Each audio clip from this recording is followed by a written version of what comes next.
everyone, Rachel here from ChefsTemp. Here's how to clean and maintain your ProTemp Plus.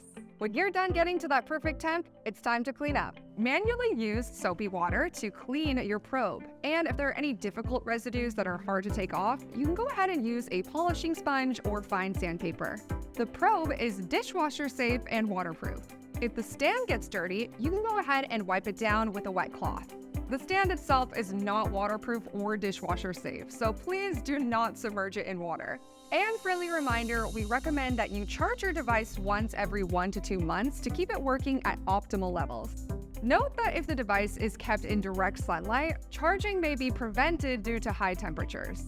When not in use, place the stand in a cool and dry environment. Also, remember to insert the probe into the stand so that you're ready to use the ProTemp Plus again. For more information on any of our amazing ChefsTemp products and the ProTemp Plus, visit our website or subscribe to our channels. Remember, ChefsTemp always gets you to the perfect temp every time.